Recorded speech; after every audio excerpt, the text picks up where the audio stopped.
साथियों जय भीम नमो बुद्धाय। मैं आपका साथी आपके साथ संदीप सिंह। आप देख रहे हो बुद्धिज्म द ट्रुथ।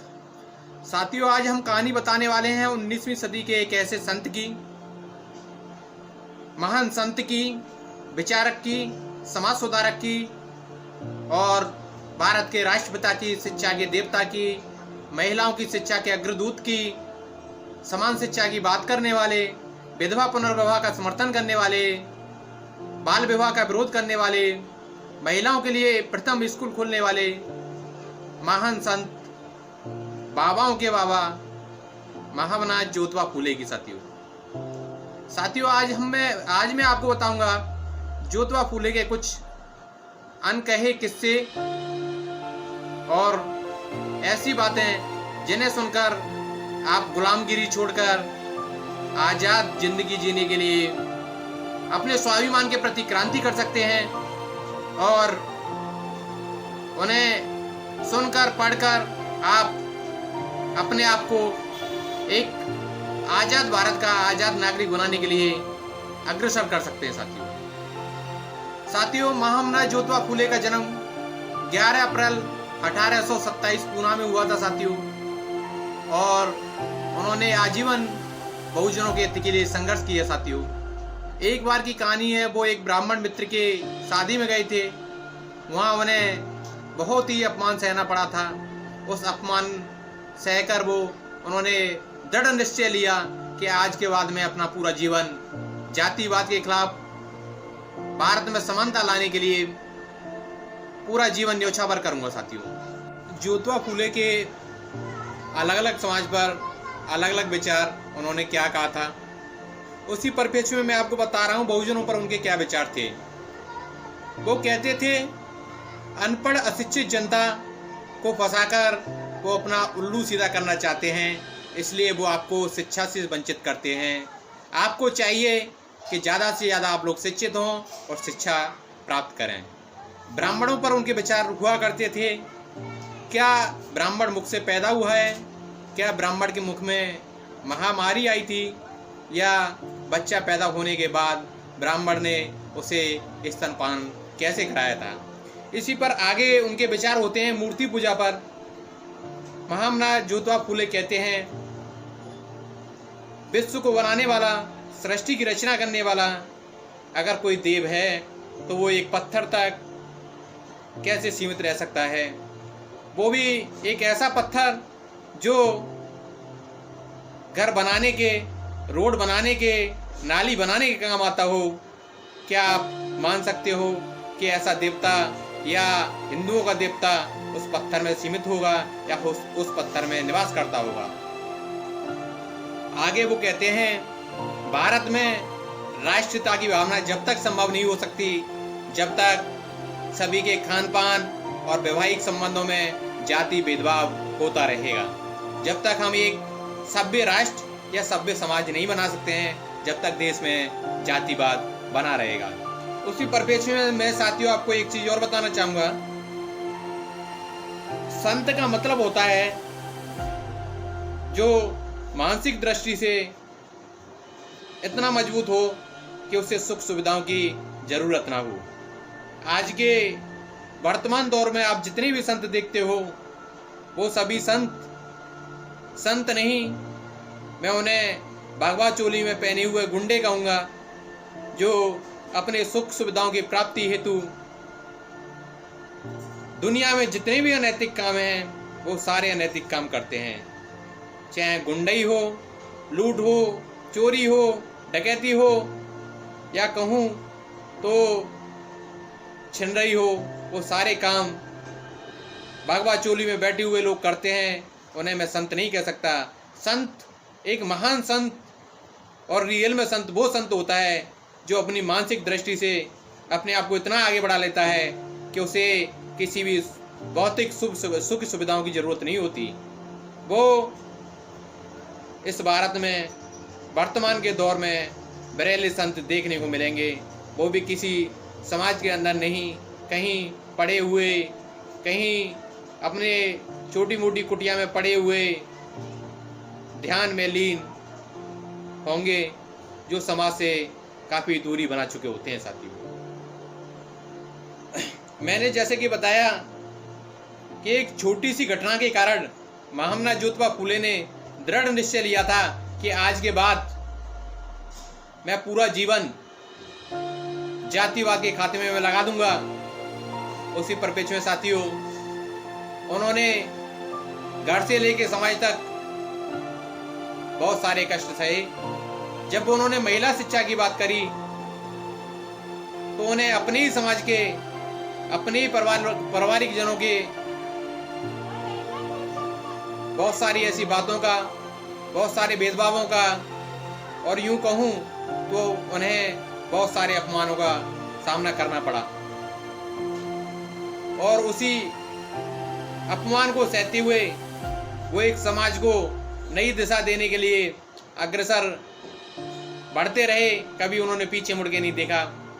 उनका सीधा सा मकसद था, अगर मेरी जिंदगी है तो मैं समाज को आगे बढ़ाने के लिए, जातिवाद के खात्मे के लिए और एक राष्ट्र को नई पहचान दिलाने के लिए लगाऊंगा। उन्होंने सबसे पहले विधवा पुनर्विवाह का जब समर्थन किया तो उसके विरोध में भारत के अनेकों नेता, कांग्रेस के अनेकों नेता, उस समय आज़ादी के लिए लड़ाई लड़ने वाले, जिन्हें बाद में आज़ादी के योद्धा भी कहा गया, वो सारे लोग महामना ज्योतिबा फूले के विरोध में थे। क्योंकि आपने हिंदू धर्म के अनुसार जिस विधवा को अछूत माना जाता है, दूर दूर तक उससे कोई संबंध नहीं रखा जाता है, उसके विवाह की बात कैसे करती। साथियों, विधवा औरत जब हुआ करती थी, अगर वो किसी के सामने पड़ जाया करती थी तो ऐसा मानते थे, उसके साथ में ऐसा बर्ताव करते थे जैसे कि सामने से कोई अहंकारी, या यूं कहूं तो बहुत ही क्रूर कोई जानवर पड़ गया। वो क्या बीतती होगी उस विधवा महिला पर, या क्या गलती थी उस विधवा महिला की जो 20-22 साल, 18 साल में जवान एज में विधवा हो जाया करती थी। क्या उसका जीवन पशु से बदतर नहीं था? यह साथियों, मैं भारतीय इतिहास की कहानी आपको बता रहा हूँ। भारत में ऐसी ऐसी कहानियां, अनेकों कहानियां हैं जिससे आप सुनोगे तो आपके रोंगटे खड़े हो जाएंगे। और खासकर ये सारी कहानियां एक जाति विशेष पे, भारत के बहुजन मूल निवासियों की जातियों पर, महिलाओं पर की जाती थी। उसी में दास प्रथा की कहानी थी, बहुत सारी ऐसी कहानियां थी। बाल विवाह की कहानियां थी। बाल विवाह का भी सबसे पहले विरोध करने वाले ज्योतिबा फूले ही थे। जब उन्होंने विरोध करा, सामाजिक आवाज उठाई, तब जाके अंग्रेजों ने उसके लिए कानून बनाया और कानून बनाकर उन सभी को बैन किया भारत में। साथियों, उसी परिप्रेक्ष्य में मैं आपको आगे बताऊंगा। उन्होंने 1848 में अपना पहला स्कूल खोला और उस स्कूल को खोलने में उन्हें इतनी कठिनाइयों का सामना करना पड़ा कि उन्हें कोई अपनी जगह देने के लिए तैयार नहीं था। उस समय एक मुस्लिम समाज की महान समाज सुधारक फातिमा शेख जी ने उन्हें जगह प्रोवाइड करा के और स्कूल खोलने के लिए जगह दान दी थी, और उसी जगह पर उन्होंने स्कूल खोला था। 1852 में फिर पुनः उन्होंने 3 स्कूल खोले थे, जो कुछ दिन बाद पैसों के अभाव में और 1857 की क्रांति के बाद लगी देश में आज़ादी की आग में वो तीनों स्कूल अल्प समय में ही बंद हो गए थे साथियों। और महामना ज्योतिबा फूले एक अच्छे लेखक भी थे। बहुजनों के हित के लिए उन्होंने गुलामगिरी नामक पुस्तक लिखी, जो एक आज के दौर में एकदम भारतीय रिजर्व सीट से जीतकर आए सभी नेताओं पर फिट बैठती है। मेरा आपसे सभी से आग्रह रहेगा कि महामना ज्योतिबा फूले की गुलामगिरी और माननीय काशीराम साहब की चमचा युग जरूर पढ़ें और पहचानें कि हमारा नेता, वास्तविक नेता कौन और हमें धोखे देने वाला नेता कौन है। साथियों, कुछ अनसुलझे अनकहे किस्से आपको मैं बताऊं। 1876 में जब वो नगर पालिका के लिए चुने गए थे, उस समय वो सीधे सीधे अंग्रेज सरकार से, ब्रिटिश सरकार से भिड़ गए थे साथियों। और उन्होंने सबसे पहले विरोध किया था लॉर्ड लिटिन के खर्चे का, और वो विरोध भारत के कोने कोने में गूंजा था और अंग्रेजों तक गूंजा था। तब उन्हें पता चला था कि आज़ादी के लिए, समाज सुधारने के लिए, सत्य शोधक समाज का संस्थापक ज्योतिबा फूले जी अनेकों ऐसे कार्य करते हैं जो समाज में व्याप्त बुराइयां को दूर करने के लिए हमेशा अग्रसर रहते हैं। और उस विरोध के कारण अंग्रेज भी ज्योतिबा फूले जी का लोहा मानने लगे थे और उन्हें इज्जत के साथ उनके किए जा रहे आंदोलनों का कई तरीके से सपोर्ट भी किया करते थे। साथियों, महामना ज्योतिबा फूले भारत के राष्ट्रपिता, बहुजनों के दिलों पर राज करने वाले बाबा साहब के एकमात्र गुरु। वो बाबा साहब ने भी उन्हें अपना गुरु कहा था। और उस दौर में आज़ादी के लिए, बहुजन समाज के लिए आंदोलन करने वाले एकमात्र योद्धा अगर कोई था तो ज्योतिबा फूले जी थे। और शिक्षा के लिए, समान शिक्षा के लिए, महिला शिक्षा के लिए उस समय कोई बात करने वाला था तो ज्योतिबा फूले जी थे। आप समझ सकते हो कि बहुजनों पर उनका कितना उपकार है, जिसे हम बहुजन साथी भुला चुके हैं। और मैं अपने शब्दों में कहूँ तो उन्हें, उनके इतिहास को उजागर करने वाली, उन्हें सच्ची श्रद्धांजलि देने वाली, उनके मार्ग पर चलने वाली एकमात्र देश में कोई नेता हुए तो माननीय काशीराम साहब, और माननीय काशीराम साहब के साथ बाद में बहन जी ने उनके नाम से एक बहुत बड़ी विशालकाय यूनिवर्सिटी का निर्माण किया और उनके नाम से एक जेल का भी निर्माण किया।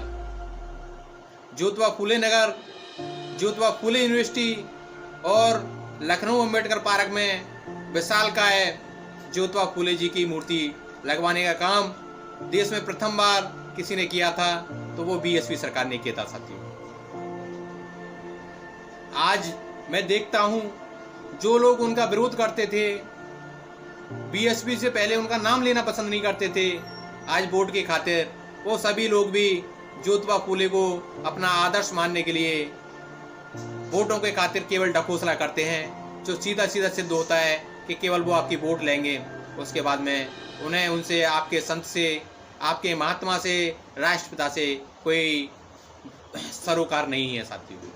इसलिए मैं कहूँगा कि हमारे इतिहास को संजोने के लिए, हमारे महापुरुषों को इतिहास के बचाने के लिए हमें इस दौर में ऐसे नेताओं का, ऐसी पार्टियों का सपोर्ट करना चाहिए जिन्होंने हमारे खोए हुए इतिहास को दोबारा से पुनः बनाने के लिए पूरा संकल्प लिया और उन्हें बना के दिखाया। साथियों, जय भीम, नमो बुद्धाय। आज का वीडियो यहीं तक।